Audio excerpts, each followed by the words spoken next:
నమస్తే, నేను మీ Kishore. Welcome to సత్యాగ్రహి. సత్యాగ్రహిలో ఈ రోజున ప్రస్తుతం నాతో స్టూడియోలో ఉన్నారు. గతంలో టీఎస్పీఎస్సి మెంబర్గా ఉన్నారు ఆవిడ. ఇంకా అంతకంటే చెప్పాలంటే తెలుగు భాషకి సంబంధించి ఒక రచయిత, కవయిత్రి.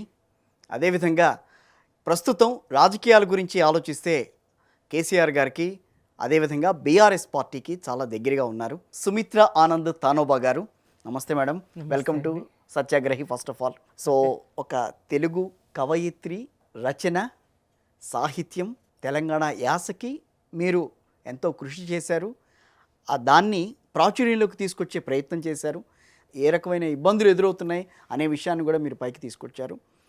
సరే, టీఎస్పీఎస్సీ మెంబర్ కాబట్టి కొన్ని విషయాల్లో కొంత మీరు దూరంగా ఉంటూ వచ్చారు. తర్వాత ప్రత్యక్ష రాజకీయాల్లోకి వచ్చారు. సో ప్రస్తుతం తెలంగాణ ఏ రకంగా ఉంది అని అంటే ఏం చెప్తారు? First question. విచారకర పరిణామాల్లో ఎలాగైతే తెలంగాణ ఉండకూడదనుకున్నామో, తెలంగాణకి ఇట్లాంటి రోజులు రాకూడదనుకున్నామో, అట్లాంటి స్థితిలో తెలంగాణ ఉన్నది ఇప్పుడు. ఈ తెలంగాణ ప్రజలు ఎవరు ఇలా ఉంటుందా, కాంగ్రెస్కు ఓటేస్తే ఇట్లా ఉంటుందా, కాంగ్రెస్ పాలన ఇట్లా ఉంటుందా అని ఆశ్చర్యపడే విధంగా, అయ్యో తప్పు చేశామే, పొరపాటు చేశామే, కేసీఆర్ గారిని దూరం చేసుకున్నామే అని బాధపడే విధంగా అనే పశ్చాత్తాపం కనిపిస్తుంది ఇప్పుడు ప్రజల్లో. తప్పకుండా కనిపిస్తూ ఉంది. ఎందుకంటే కేసీఆర్ గారు ప్రారంభించినటువంటి పథకాలు ఏవి కొనసాగడం లేదు. ఓకే, ప్రజా సంక్షేమం కోసం కేసీఆర్ గారు అన్ని వర్గాల ప్రజల కోసం, కడుపులో ఉన్న శిశువు నుంచి కాటికెళ్ళే వ్యక్తి వరకు అన్ని వర్గాలకు, అన్ని వయసులకు ఆయన ప్రాధాన్యతనిస్తూ ప్రజలందరినీ మరి ఆయన క్షేమంగా చూసుకున్న సందర్భంలో నాటి 10 ఏళ్ల పాలన ఉండే. ఇప్పుడు ఆ పరిస్థితి లేదు రాష్ట్రంలో. అన్ని వర్గాలకు అన్యాయమే జరుగుతూ ఉంది. ఇచ్చినటువంటి హామీలు ఏవి అమలు జరగడం లేదు. 420 హామీలు ఇచ్చారు, 6 గ్యారంటీలు అన్నారు. డిసెంబర్ 9 నాడే ప్రమాణ స్వీకారం నాడే మొదలు పెడతా అన్నారు. కాదు 100 రోజులు అన్నారు. 300 రోజులు అయిపోయింది, 355 రోజులు అయిపోయింది, సంవత్సరం అయిపోయింది, 16 నెలలు దాటినాయి, ఏడాదిన్నర వస్తూ ఉన్న మరి వాళ్ళు ఇచ్చిన హామీల జాడలేదు. గతంలో కేసీఆర్ గారి ప్రభుత్వం కొనసాగిస్తూ ఉన్నటువంటి పథకాల అమలు లేదు. దాంతో ప్రజలైతే తీవ్ర నిరాశలో ఉన్నారు. ఓకే, ఎప్పుడు ఇంకా ఈ 3.5 సంవత్సరాలు గడిపేది ఎలా అనేటువంటి ఆలోచన ప్రజల్లో క్షేత్రస్థాయిలో కనపడుతూ ఉంది. మాట్లాడితే ఉంటే ప్రజలు వ్యక్తపరుస్తూ ఉన్నారు. మీరు ఉద్యమంలో పాల్గొన్నారు కదా? అవును. ఆ ఉద్యమం నాటి పరిస్థితులు, ఆ తర్వాత తెలంగాణ సాధించిన తర్వాత ఏ రకమైన పరిస్థితులు ఉన్నాయి, సో ఇప్పుడున్న పరిస్థితులు, మూడింటిని బేరీజ్ వేసుకుంటే మీకు ఏమని అనిపిస్తుంది? ఉద్యమ కాలంలో ప్రజలందరూ కేసీఆర్ వెంట నడవడానికి, కేసీఆర్ నాయకత్వాన్ని ఆమోదించడానికి ఒక విశ్వాసం, ఒక నమ్మకం కేసీఆర్ గారు కల్పించారు. తెలంగాణకు ఏ రంగంలో అన్యాయం జరుగుతూ ఉంది, నిధులు, నియామకాలు, ఈ మూడు అని అనుకున్నారు ప్రధాన డిమాండ్. అవును, నీళ్లు, నిధులు, నియామకాలు ప్రధాన డిమాండ్లతోని మెయిన్ అక్కడికి ప్రజల్లోకి వెళ్ళినప్పటికీ ఏ రంగాల్లో, ఇంకా విద్యా విషయంలో కనుక చూస్తే అటు కాలేజీలు కానీ, స్కూళ్ళు కానీ, ఏ రంగంలో చూసినా, విశ్వవిద్యాలయాలు కానీ ఏవి చూసినా ఇక్కడ తెలంగాణకి ఉన్న శాతం ఎంత, ఆంధ్ర రాయలసీమలో ఉన్న శాతం ఎంత. ఇక్కడ ఈ చెరుకుకు వేరు ధర, ఆంధ్ర చెరుకుకు వేరు ధర, రెండిట్లో తీపే ఉంటుంది, రెండిటితో చక్కెరే తయారు చేస్తారు. అయినప్పటికీ ఆంధ్ర చెరుకు ధర వేరే, తెలంగాణ పాల ధర తక్కువ, ఆంధ్ర పాలకు ధర ఎక్కువ. ఇక్కడ ఏదైనా కరువు కాటకాలు వచ్చినా, లేదా అతివృష్టి అనావృష్టి వల్ల ఏదైనా నష్టం జరిగినా ఈ రైతులకు ఎలాంటి సాయం అందదు. వ్యవసాయమే ప్రధాన వృత్తి. మరి తలాపున మా కౌలు వాడుకున్నారు. ఈ ప్రాంత రైతుల గోసను, తలాపున పారుతుంది గోదారి, మా సేను మా సెలుక ఎడారి, తెలంగాణ రైతు బతుకు అమాసా, ఈ ఆంధ్ర బాబు చేస్తుండు తమాషా అని ఇంకా చాలామంది కవులు, ఒక్కటి కాదు, ప్రజాకవి గోరటెంకన్న కానీ ఎవరైనా ఈ ప్రాంతంలో జలవనరులకు సంబంధించి ఎంత దుఃఖం ఉన్నది. వాళ్ళు పంటలు పండించలేక వెంకన్న గారు వాడతారైతే ఎంత కదిలిస్తుంది ప్రజల్ని అంటే, వాస్తవాన్ని సహజోక్తిలో ఉన్నది ఉన్నట్టుగా ప్రజలకు చెప్పినారు. అందులో కల్పనలు లేవు, ఇంకోటి లేవు. అట్లా వాళ్ళు కౌలను కదిలించినటువంటి సందర్భాలు, వలసలు పోతున్నటువంటి పొట్ట చేత పట్టుకొని బతకడానికి బొంబాయి దుబాయ్లు పోతున్న ఈ పరిస్థితి. పరిస్థితి ఎప్పటి నుంచి కనిపించింది తెలంగాణలో? మీరు ప్రత్యక్షంగా ఎప్పటి నుంచి చూశారు? 14-15 సంవత్సరాల నుంచి చూస్తూ ఉంటే పరిస్థితులు క్రమక్రమంగా ఇంకా హీన స్థితిలోకి. ఇక్కడి పాలకులు లేరు, ప్రాంతేతర పాలకులు. అవును. వాళ్ళు తెలంగాణ పట్ల, తెలంగాణ ప్రజల పట్ల, ఈ ప్రాంతం పట్ల ఇంత మేలు కోరుకునే వాళ్ళు కాదు. చూసినాం అసెంబ్లీ సాక్షిగా ఉద్యమకాలంలోనే ఆయన కిరణ్ కుమార్ రెడ్డి గారు ₹1 అనుకోండి ఏం చేసుకుంటారు అని మాట్లాడిన సందర్భం. మరి ఆ ప్రజలకు ఎందుకు కోపం రాదు, ఎందుకు ఆగ్రహం రాదు? అట్లాంటి సందర్భంలో తప్పకుండా ఆ మాటలే ఉద్యమంలోకి ప్రజల్ని నడిపించినాయి. అట్లాంటి రెచ్చగొట్టే మాటలే. చంద్రబాబు నాయుడు గారు ఆయన హయాంలో తెలంగాణ అనే ప్రాంతం, వినయ్ భాస్కర్ గారు వరంగల్ ఎమ్మెల్యే గారు, ఆయన మా తెలంగాణ వెనుకబడింది, ఈ ప్రాంతానికి మీరు నిధులు ఇవ్వండి అని మాట్లాడుతున్నా. తెలంగాణ అనొద్దు, వెనుకబడిన ప్రాంతం అనండి అని. వెనుకబడిన ప్రాంతం గారు, మీరు వెనక్కి నెట్టిన ప్రాంతం ఇది. ఇక్కడ వనరులు ఉన్నాయి, నీళ్లు ఉన్నాయి, ఖనిజాలు ఉన్నాయి, మీరు ఇక్కడ ప్రజలు ఉన్నారు, మానవ వనరు ఉంది. మీరు ఉపయోగించకుండా దాన్ని ఇక్కడ ప్రాంత ప్రజల్ని ఎంతకాలం పేదరికంలో మగ్గిస్తారు? మా నీళ్లు మీరు తీసుకెళ్తారు, మా వనరులు మీరు ఇచ్చేయరు. ప్రశ్న ప్రజల్లో వస్తుంది కదా. ఒక నాయకత్వం కోసం తెలంగాణ ప్రజలు ఎదురు చూస్తున్నటువంటి సందర్భం. ఒక సమర్థవంతమైనటువంటి నాయకుడు కావాలి. ఎందుకంటే 69 ఉద్యమం ఏం జరిగింది? విద్యార్థుల బలిదానాలు కాదు అవి, ప్రభుత్వ హత్యలు, కాల్చి చంపినరు కదా 369 మంది విద్యార్థులను. మరి అట్లాంటి పరిస్థితి రావద్దు, అట్లాంటి పరిస్థితి రావద్దు. ఒక శాంతి ప్రజాస్వామ్యయుతంగా పోరాటాలు జరగాలి. ఇక్కడ హింసకు తావు లేకుండా.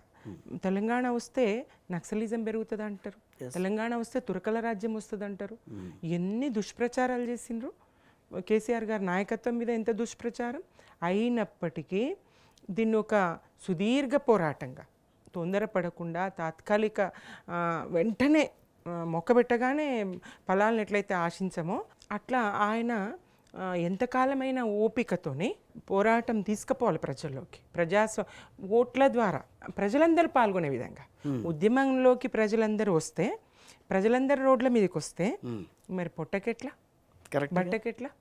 మరి అది హింస వైపు దారితీస్తే అణచివేతలు ఉంటాయి. మొదటికే మోసం. కానీ ఉద్యమాన్ని ఉద్యమంగా తీసుకెళ్లకుండా ఉద్యమాన్ని ఒక రాజకీయ పార్టీగా మలిచే ప్రయత్నం జరిగింది కదా. రాజకీయ పార్టీగా వచ్చిందే కాబట్టి ఎందుకు మార్చాల్సి వచ్చింది? ఉద్యమాన్ని ఉద్యమంగా కొనసాగిస్తే అయిపోయేది కదా. ఉద్యమాన్ని ఉద్యమంగా కొనసాగిస్తే 69 లాంటి పరిస్థితులే మళ్ళీ పునరావృతమవుతుండే. అయినప్పటికీ ఒక్క నెత్తురు చుక్క నేల రాలకుండా మీ ఛానల్ పేరు ఏదైతే ఉన్నదో ఆ రకంగా సత్యాగ్రహి ధర్మాగ్రహం, సత్యాగ్రహి కేసీఆర్ గారు ధర్మాగ్రహాన్ని మరి ప్రజాస్వామ్యయుతంగా, ప్రజాస్వామ్య పద్ధతిలోకి, ఎన్నికలతో ప్రజలందరినీ ఉద్యమంలో మమేకమయ్యేట్టుగా. నా ఓటు తెలంగాణకే, తెలంగాణ అంటే టిఆర్ఎస్ అంటే తెలంగాణ, ఈ రెండంటే కేసీఆర్. ఉద్యమంలో మీరు కూడా చాలా చురుగ్గా పాల్గొన్నారు కాబట్టి దాంట్లో మీకు బాగా స్ఫూర్తినిచ్చిన వ్యక్తి ఎవరనంటే ఏం చెప్తారు? తెలంగాణ ఉద్యమ స్ఫూర్తి ప్రదాత కేసీఆర్ గారు. తెలంగాణ ప్రజలందరిలో ఉద్యమ స్ఫూర్తి నింపారు. చాలామంది వచ్చిండ్రు. విజయశాంతి గారు వచ్చి తల్లి తెలంగాణ పార్టీ అంటారు, నరేంద్ర గారు పార్టీ పెట్టారు. వాళ్ళు ప్రయత్నం చేయలేరని కాదు, వాళ్ళ స్థాయిలో వాళ్ళు చేయవచ్చు, వాళ్ళ స్థాయిలో వాళ్ళు చేయొచ్చు. అంతకుముందు మన ఇంద్రారెడ్డి గారు ప్రయత్నం చేశారు, చాలామంది ప్రయత్నం చేసిండ్రు. అయినప్పటికీ ప్రజలు విశ్వసించలేదు. కేసీఆర్ గారి పంథాను, కేసీఆర్ గారి నాయకత్వాన్ని నమ్మిండ్రు ప్రజలు, తెలంగాణ ప్రజలు. ఆయన ఆలోచనలను తెలంగాణ ప్రజలు అర్థం చేసుకున్నారు, ఆయన అనుసరించారు. కాబట్టి తెలంగాణ సాధ్యమైంది. కేసీఆర్ గారి దగ్గరికి వెళ్ళిన తర్వాత భాషకి సంబంధించి మీరు ఏమన్నా మాట్లాడేవారా ఎప్పుడన్నా? తెలుగు భాష, తెలంగాణ యాస, వీటి గురించి ఏమన్నా ఎప్పుడన్నా ప్రజల భాషల్లో సారే మాట్లాడుతుంటే కేసీఆర్ గారు సాధారణంగా రాజకీయ ఉపన్యాసాలు ప్రజలకు ఆసక్తి కలిగించేవి కాదు. అదంతా అప్పటికప్పుడు పెట్టుబడి, ఏదో కృతకంగా తెచ్చుకున్నటువంటి భాష, అరువు తెచ్చుకున్నట్టుగా ఏదో మాట్లాడే ప్రయత్నం చేసేవాళ్ళు. సభా మర్యాద అంటే ఇలా ఉండాలి, సభలో మాట్లాడే భాష ఇలా ఉండాలని ప్రజలకు సంబంధం లేని భాష సభా వేదికల మీద ఉండేది. ప్రజల భాష ఉండేది కాదు. కేసీఆర్ గారు ప్రజల భాషల్లో తెలంగాణకు జరుగుతున్నటువంటి వలస పాలకులు, సీమాంధ్ర పాలకులు సమైక్య రాష్ట్రంలో తెలంగాణకి ఏ రకంగా అన్యాయం చేస్తూ ఉన్నారు స్పష్టంగా విడమరిచి ప్రజల భాషలో చెప్పినటువంటి మొదటి నాయకుడు కేసీఆర్ గారు. అందుకే ఆయన ప్రజలకు అంత చేరువయ్యారు. ప్రజల భాషల్లో మాట్లాడితే ప్రజలు ఎందుకు ఆహ్వానించరు, ప్రజలు ఎందుకు ఆయన వెనుక నడవరు? జరిగింది అది. అంటే ఆయన తెలంగాణ యాసలో మాట్లాడడమే ఆయన ప్రజలకి దగ్గర అయిందని అనుకోవచ్చు అని అంటారా? అదొక్కటే అని కాదు, ఆయన చిత్తశుద్ధి, ఆయన నిజాయితీ, ఆయన మడమదిప్పని వైఖరి ఏదైతే ఉన్నదో, ఆయన లొంగని కాంగ్రెస్ పార్టీలు కానీ ఇతర రాజకీయ పార్టీలు కానీ ఆయన లోబరుచుకోవాలని ఎంత ప్రయత్నం చేయలేదు, లొంగ తీసుకోవాలని ఎంత ప్రయత్నం చేయలేదు, ఆయనకి ఎన్ని ఆశలు పెట్టలేదు. అయినప్పటికీ తెలంగాణ ప్రయోజనాలే ఆయనకు ముఖ్యంగా భావించినటువంటి వ్యక్తి. ఆయన బషీర్బాగ్ కాల్పుల ఉదంతం సందర్భంగానే కదా బయటకు వచ్చింది. రైతుకు జరుగుతున్నటువంటి తెలంగాణ రైతు కరెంటు కోసం రోడ్డెక్కిండ్రు. ఎందుకంటే ఇక్కడ పంటలన్నీ బోరుబావులతోనే, చెరువులన్నీ పూడికలు పడ్డాయి, గండ్లు పడ్డాయి, మరమ్మతులు నోచుకోలేదు, ఇక్కడ వేరే ఆధారం లేదు. తలాపున గోదావరి పడుతుంది, మరి కృష్ణమ్మ ఉంటది, కానీ ఎక్కడ కూడా మధ్య నీళ్లు ఉండవు. ఈ రెండు నదుల మధ్య బారిన ఉన్నప్పటికీ గొంతు కృష్ణమ్మ ఎన్నడూ గొంతు తడపలేదు అని చెప్పేసి గద్దెర పాడుతూ ఉంటారు. తెలంగాణను గొడ్రాలిని చేసి పోయిందమ్మో అమ్మా తెలంగాణమా ఆకలి కేకలగానమా అని ఆయన పాడతారు. ఈ తెలంగాణ ఆకలి కేకలగానం మరి రెండు నదుల మధ్య ఉన్నప్పటికీ, జీవనదుల మధ్య ఉన్నప్పటికీ ప్రజలు కేవలం బోరుబావుల మీద ఆధారపడి వ్యవసాయం చేస్తున్న సందర్భం. మరి అటువంటి సందర్భంలో కరెంట్ ఇవ్వకపోతే ఎట్లా? ఛార్జీలు పెంచుతా అంటే ఎట్లా? రైతులు అడుగుతారు కదా, వాళ్ళని కాల్చి చంపితే ఎట్లా? అప్పుడు కేసీఆర్ గారు కదిలిపోయినరు. ఆయన తెలంగాణ రైతు ఇంత అన్యాయం మా రైతు పట్ల చంద్రబాబు నాయుడు ప్రభుత్వం ఇట్లా వ్యవహరిస్తుందా అని చెప్పేసి, చంద్రబాబు నాయుడు స్నేహితుడే కేసీఆర్ గారు, చాలా దగ్గర స్నేహితుడు. ఆయనకు పదవి ఇవ్వలేదని బయటకు వచ్చిన మంత్రి కాదు, ఇప్పుడు అదే మాట్లాడుతున్నారు కదా అందరూ కూడా. అది కరెక్ట్ కాదు. ఆయన ఏ పదవి ఇచ్చినా తీసుకొని పనిచేయదగ్గ నాయకత్వం ఆయనలో ఉంది. పదవికి వన్నే కేసీఆర్ కాదు, కేసీఆర్ గారే ఆ పదవికి వన్న తీసుకొస్తారు. ఆ పదవి కేసీఆర్కి వన్నదేదు, ఆ పదవికే కేసీఆర్ వన్నదేస్తారు. అది డిప్యూటీ స్పీకరా, ఇంకోట ఏ పదవి లేకున్నా ప్రజల మనిషి కేసీఆర్. ప్రజల ఆ నాటి నుంచి ఎన్నడూ ఓటమెరగని వ్యక్తి కదా ఆయన. నాటి నుంచి ఆయన రాజకీయ జీవితం నేను తెలుగుదేశంలో ఉన్న కాలం నుంచి కేసీఆర్ గారిని ఎరుగుతున్నాను. ఆయన ట్రాన్స్పోర్ట్ మినిస్టర్ ఉన్నప్పుడు నేను మా జిల్లా ట్రాన్స్పోర్ట్ అథారిటీ మెంబర్గా పనిచేసిన 96లోనే. ముందు నుంచి 92, 93 ప్రాంతంలో నిజామాబాద్ జిల్లా టీడీపీ పార్టీ ఇన్ఛార్జ్గా సార్ ఉన్నారు, మా జిల్లా ఇన్ఛార్జ్. కేసీఆర్ గారిని నాకు తెలుసు సార్.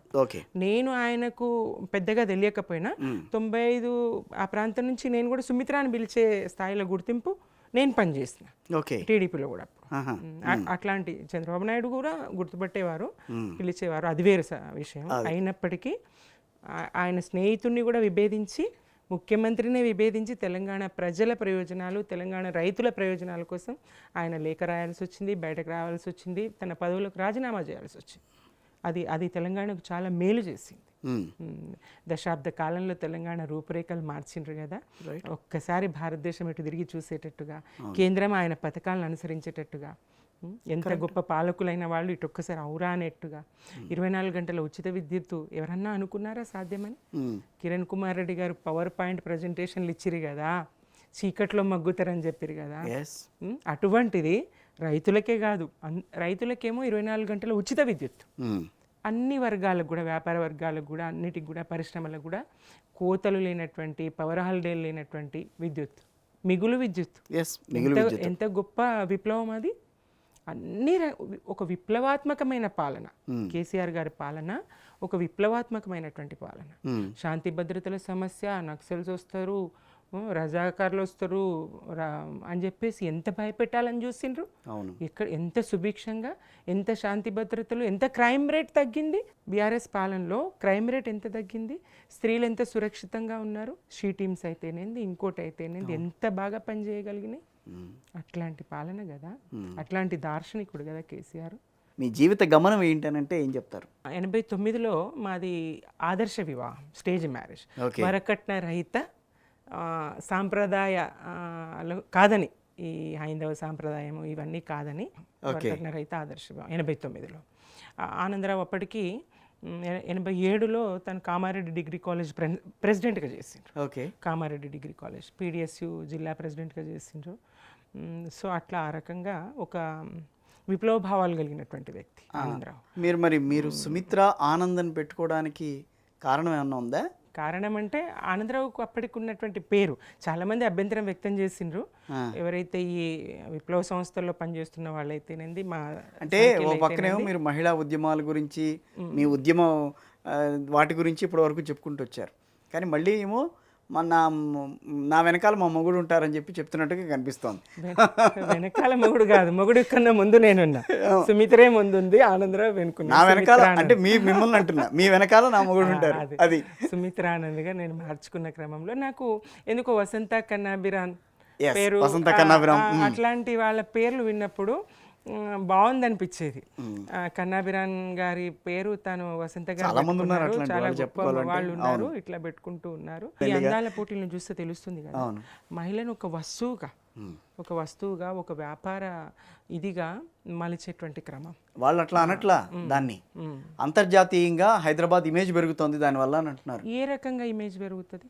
తెలంగాణ ఒక్క మహిళకు, తెలంగాణలో ఉన్నటువంటి ఇప్పుడు 1,000,000 మంది మహిళల్ని కోటీశ్వరులను చేస్తా అన్నావు. ఒక్క మహిళకు ఈ అంతర్జాతీయ మహిళా పోటీల వల్ల ఏమన్నా ఒనగూడుతుందా లాభం? ఒక్క మహిళ కన్నా చూపించగలరా? ఏం ప్రయోజనం? అందాల పోటీలతో తెలంగాణ మహిళకు ఎలాంటి ప్రయోజనం కలుగుతుందో ఈ రేవంత్ సర్కార్ చెప్పగలుగుతుందా? హైదరాబాద్ బ్రాండ్ ఇమేజ్ పెంచుతుంది. ఏ రకంగా పెరుగుతుంది? ఎట్లా పెరుగుతుంది? బ్రాండ్ ఇమేజ్ ఎట్లా పెరుగుతుంది? మహిళను వస్తువుగా చూపించి ఏ రకంగా అంగాంగ ప్రదర్శన చేయించి ఎట్లా ఇమేజ్ పెరిగిందంటూ ఇదా తెలంగాణ బ్రాండ్ ఇమేజ్? ఇదా తెలంగాణ శ్రమైక జీవన సౌందర్యానికి ప్రతీక? తెలంగాణ మహిళ సమ్మక్క సారలమ్మల వారసత్వానికి ప్రతీక? తెలంగాణ మహిళ రాణి రుద్రమ పౌరుషానికి ప్రతీక? తెలంగాణ మహిళ చాకలి ఐలమ్మ తిరుగుబాటుకు ప్రతీక? తెలంగాణ మహిళ ఎంత వీరనారిగా తెలంగాణ మహిళ కీర్తించబడుతుంది కదా. తెలంగాణ ఉద్యమంలో కూడా సమాంతర పాత్ర పోషించింది కదా మహిళ లేని ఉద్యమం, తెలంగాణ ఉద్యమాన్ని ఊహించగలరా? వంట వార్పులో కానీ ఇతరత్ర అన్ని కార్యక్రమాల్లో తెలంగాణ మహిళ భాగస్వామ్యం ఉన్నది కదా. తెలంగాణ ఉద్యమంలో తెలంగాణ మహిళ భాగస్వామ్యం ప్రధానంగా ఉంది, ప్రధాన భూమిక పోషించింది. ఏ రకంగా చూసినా అందాల పోటీలు తెలంగాణకు అవసరం లేదు. తెలంగాణ మహిళకు ఏదైతే ఈ రేవంత్ సర్కార్ హామీలు ఇచ్చిందో మహాలక్ష్మి పేరుతోని, ఆ హామీ నెరవేరిస్తే తెలంగాణ మహిళకు నువ్వు మేలు చేసినట్టు. ఆర్టీసీ బస్సులో ఉచిత ప్రయాణం అన్నావు కదా, ఆ ఉచిత ప్రయాణము అన్ని బస్సులకు ఇస్తే తెలంగాణ మహిళకు మేలు చేసిన. ఏదో డొక్కు బస్సుల్లో ఆర్డినరీ బస్సులకు ఇస్తే ఎట్లా సరిపోతుంది? అది అక్కడ తోసుకోవడాలు, పోట్లాడుకోవడాలు, కెమెరాలకు ఎక్కేయడాలు, బయట నవ్వుకోవడాలు, ఆడవాళ్ళ బతుకు నవ్వుల పాలు చేయడాలు తప్ప ఇంకేం లేదు అక్కడ జరిగేది. ఈ రేవంత్ సర్కార్ చేసినంత మోసం దేశంలోనే బహుశా మహిళకి ఏ పాలకుడు, ఏ ప్రభుత్వం చేసి ఉండదు. అంతే కదా. ఎంత కేసీఆర్ పాలనలో మహిళకు ఎంత మేలు జరిగింది. అన్ని వయసుల మహిళను పసిగుడ్డుతో సహా ఆమె కడుపులో ఉంటే ఆమెకు న్యూట్రిషన్ కిట్ ఇచ్చి శిశువును సంరక్షించే మాతా శిశు మరణాలు తగ్గినాయి. ప్రభుత్వ ఆసుపత్రుల్లోనే పురుడు పోసుకోవడం, వాళ్లకు అదనపు భారం కాకుండా ఉంది కుటుంబానికి.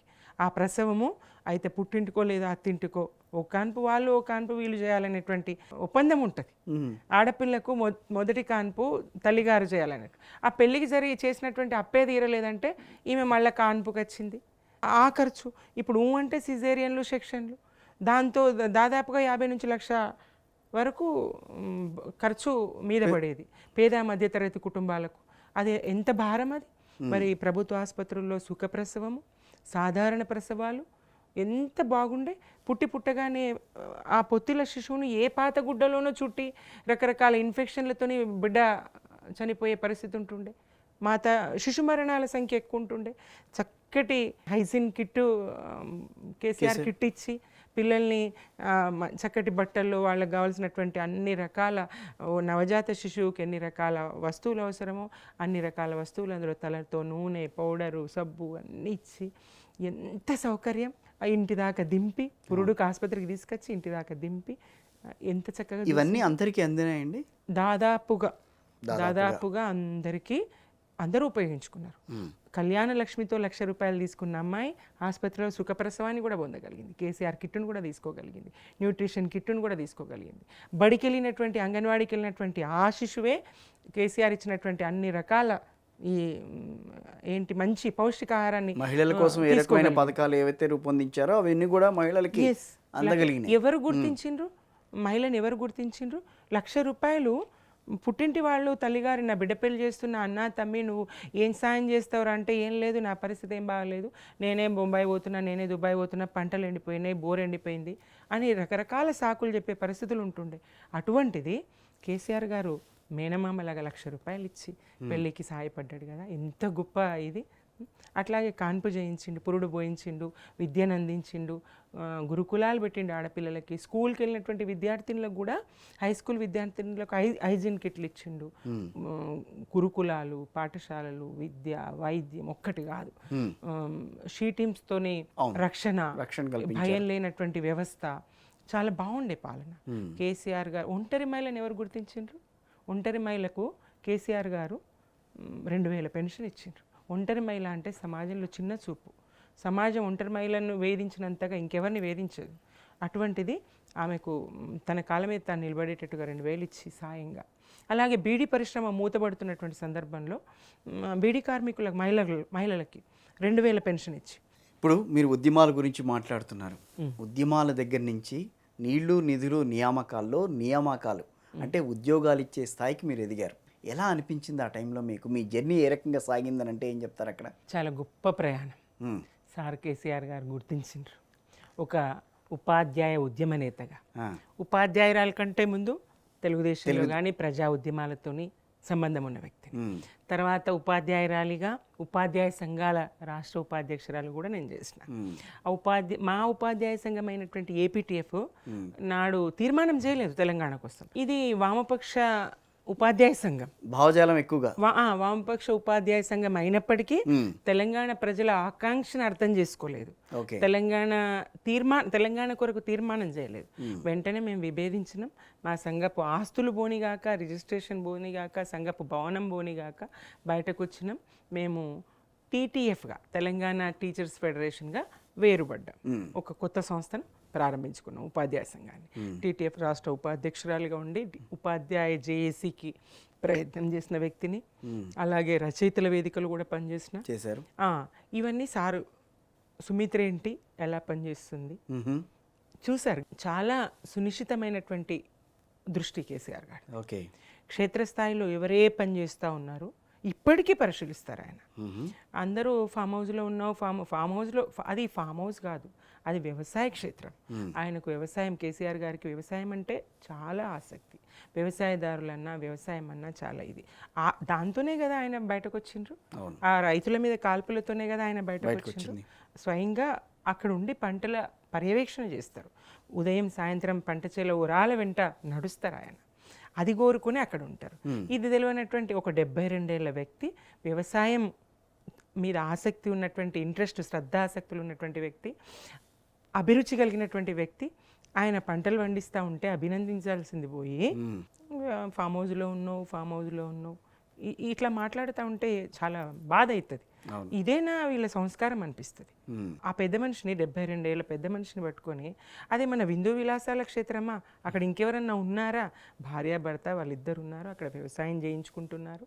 ఒక ఆదర్శవంతమైన జీవితం కదా అది. ఆయన బాటలో మనం నడవాలి.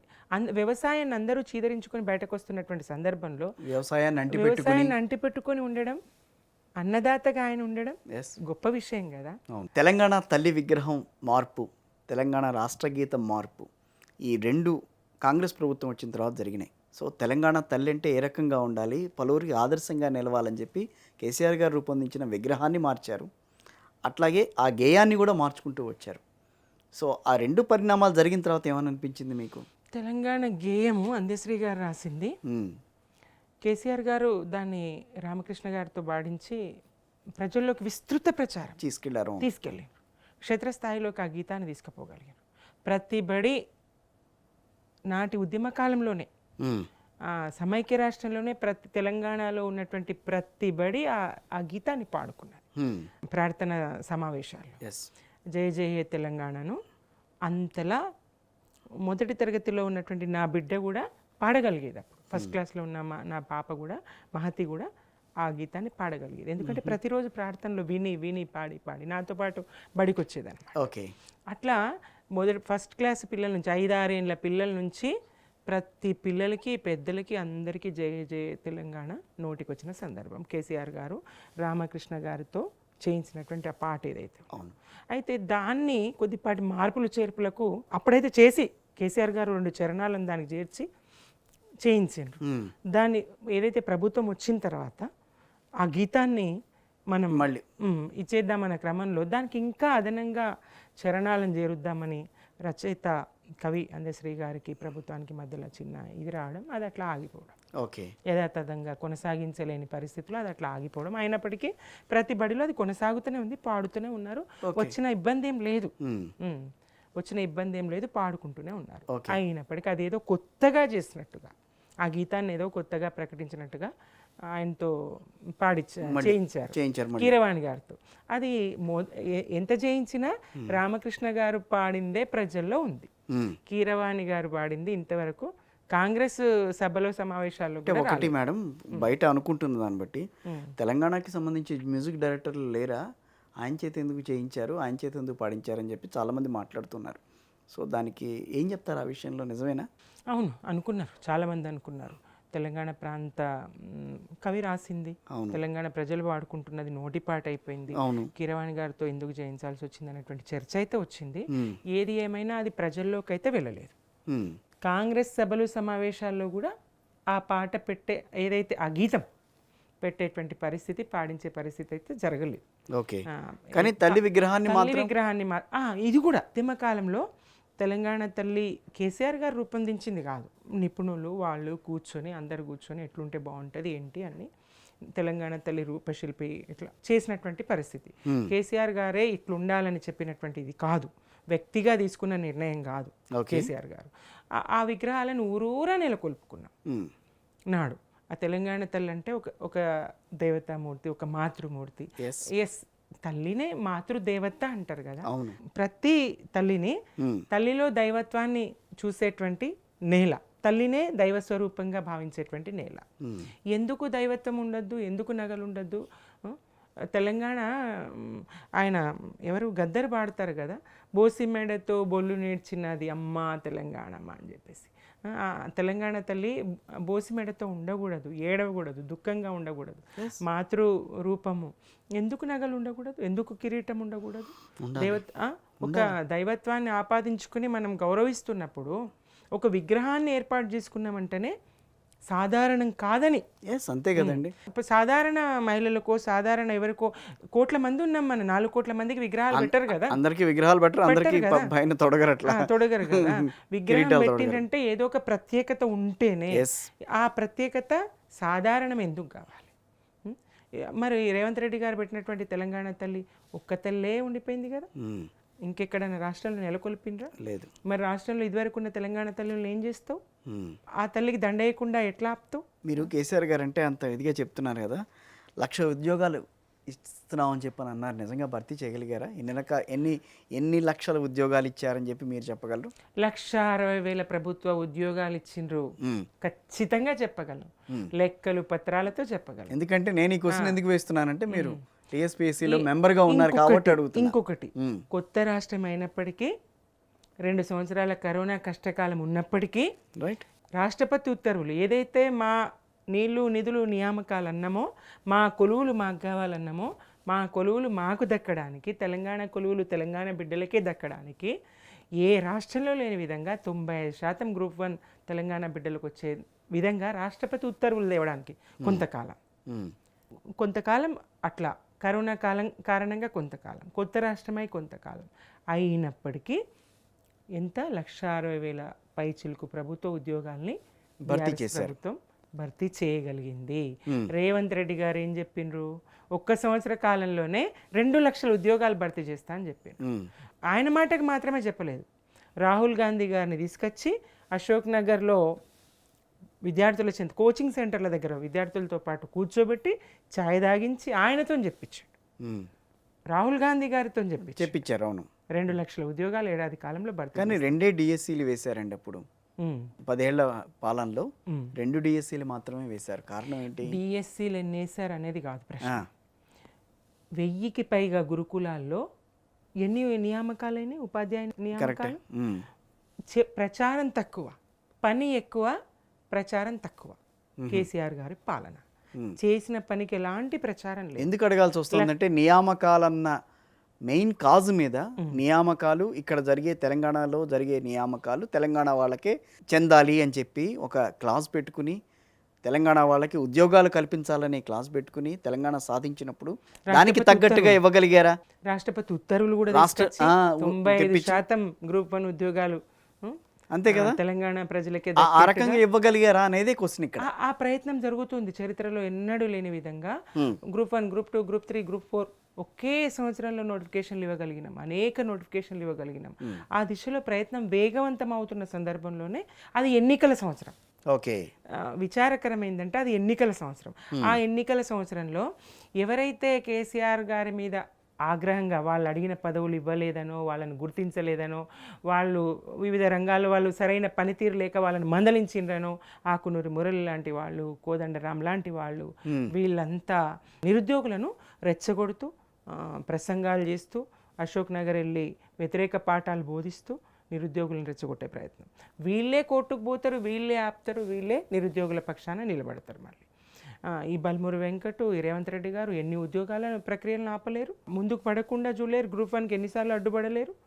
తీరా 2 లక్షల ఉద్యోగాల్ని భర్తీ చేస్తామని వాళ్ళు ఎన్ని చేసిండ్రు? 1000కి పైగా గురుకులాల్లో అనేక ప్రాజెక్టుల నిర్మాణంలో మరి వందలాదిగా వేలాదిగా ఇంజనీర్లను, అటు విద్యుత్ రంగంలో మరి అనేక మంది ఇంజనీర్లను, రకరకాల ఉద్యోగులను క్రమబద్ధీకరించిండ్రు, అలా రెగ్యులరైజ్ చేసిండ్రు వాళ్ళను. ఆ వైద్య రంగంలో వివిధ స్థాయిలో డాక్టర్లతో సహా అనేక పోస్టుల భర్తీ జరిగింది.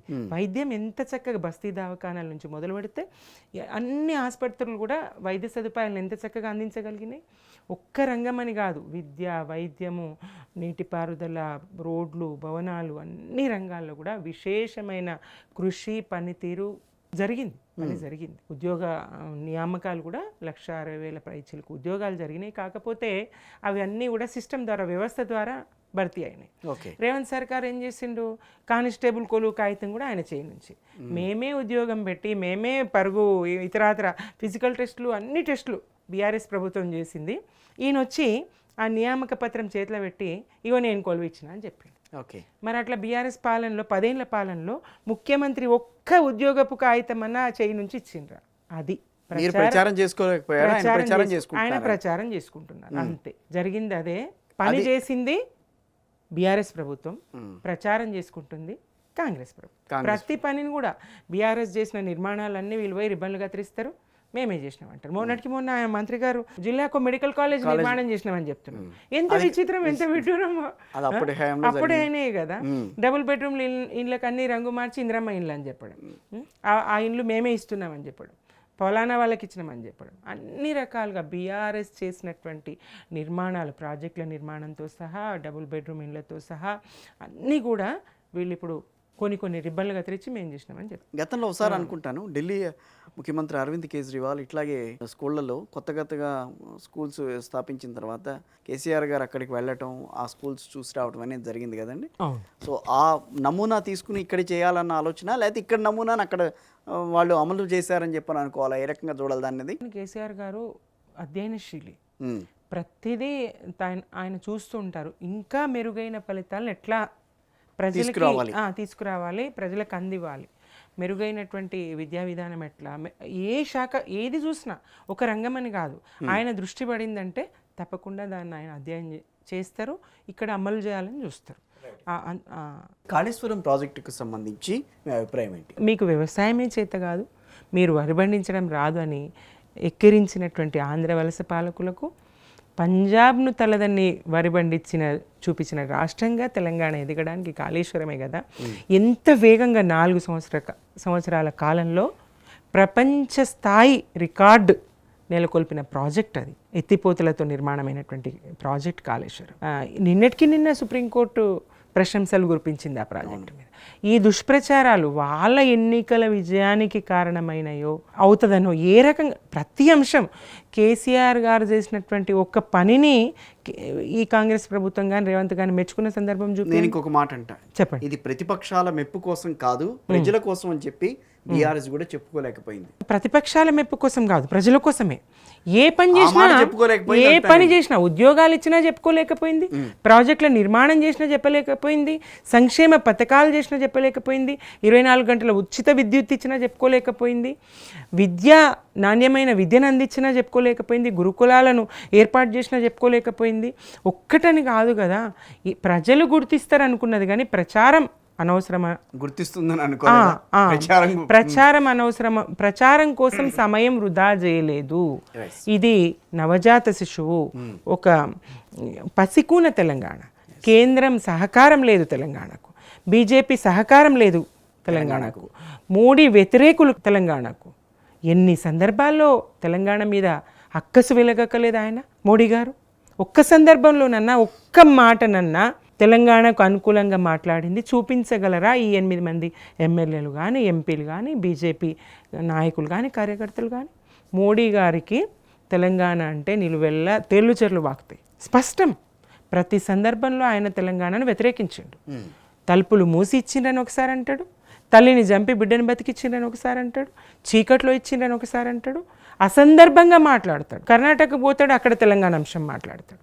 ఇంకో రాష్ట్రం పోతాడు, అక్కడ తెలంగాణ గురించి మాట్లాడతాడు. ఎక్కడికో వెళ్ళి తెలంగాణ గురించి వ్యతిరేకంగా మాట్లాడతాడు. ఈ పథకాలని ప్రజలకు చెప్పకపోవడం, ప్రజలు కూడా కొంత ఎంతండి 2% కూడా కాదు కదా ఓటమికి కారణం, స్వల్పమైనటువంటి తేడానే కదా. కొన్ని చోట్ల అయితే 100లనే తేడా, కొన్ని చోట్ల 2-3 వేలు 3-4 వేలు తేడా. అట్లాంటి ఒక 10-12 సీట్లు పోయినాయి, స్వల్ప మెజారిటీ. ఇంకా ప్రజల్లో వింటే అయ్యో మా ఎమ్మెల్యే కొడిపోతే చాలు, కేసీఆర్ ఉంటే చాలు అనుకున్నాం. మరొకరు ఆ స్థానంలో ఉంటే తెలంగాణ వచ్చేది కాదు. ఎన్ని ప్రలోభాలు ఉన్నా, ఎన్ని రకాల ఒత్తిడి ఉన్నా అవన్నీ అధిగమించి ప్రజల్ని కూడగట్టుకొని ఒక్కడిగా బయలుదేరి తెలంగాణను చావు నోట్లో తలబెట్టి ఎంత ఏడ్చినాం. ఆయన నిరాదీక్ష కాలంలో క్షణక్షణం ఆనాటి పత్రికలు లేదు కేసీఆర్ పరిస్థితి బాగాలేదు ఇంకా బతకడట అని చెప్పిన సందర్భంలో ఏడవని తెలంగాణ బిడ్డ ఉన్నాడా? ఎట్లా బతికి ఆయన ప్రజల్లోకి వచ్చి బట్టగట్టిండో, తెలంగాణ ప్రయోజనాల కోసమే అది జరిగిందో ఆయన బ్రతకగలిగిండేమో అనిపిస్తుంది.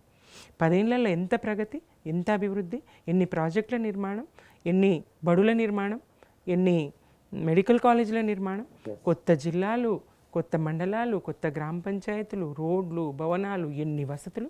తెలంగాణ ఒక్క రంగంలో కాదు కదా అభివృద్ధి చెందింది. తెలంగాణ ఇక రాదు, ఎవరి వల్ల కాదు అనుకున్న సందర్భంలో మాలాంటి వాళ్ళ ముందు కొంతమంది 96లో ఆ ప్రాంతంలో చర్చలు జరుగుతూ ఉన్నాయి. సరైన నాయకుడు ఎవరిని విశ్వసించాలి? అటువంటి సందర్భంలో ఆచార్య జయశంకర్ సారు కేసీఆర్ గారు నమ్మారు. జయశంకర్ లాంటి తెలంగాణ కోసమే జీవితాన్ని ఫనంగా పెట్టినటువంటి, జీవితాంతం కృషి చేసినటువంటి, భావవ్యాప్తి చేసినటువంటి గొప్ప ఆచార్యులు జయశంకర్ సారు కేసీఆర్ గారిని నమ్మారు. అట్లాంటి తెలంగాణ ప్రజలు కేసీఆర్ గారిని నమ్మి ఆయన వెనుక నడిచి రాష్ట్ర సాధన జరిగింది కదా. తెలంగాణ అనే పదాన్నే వాడొద్దు, ఉచ్చరించొద్దు అని అసెంబ్లీ సాక్షిగా చెప్తా ఉంటే ₹1 పోయి ఏం చేసుకుంటారు అని చెప్పిన సందర్భాలు చూస్తే మరి ఆ ప్రజలందరినీ ఒక తాటి మీదకి తీసుకొచ్చి. Thank you very much madam. చాలా టైం తీసుకుని సత్యాగ్రహికి వచ్చారు. సార్ ఇంటర్వ్యూలో కూడా చాలా విషయాలు మాతో పంచుకున్నారు. Thank you very much.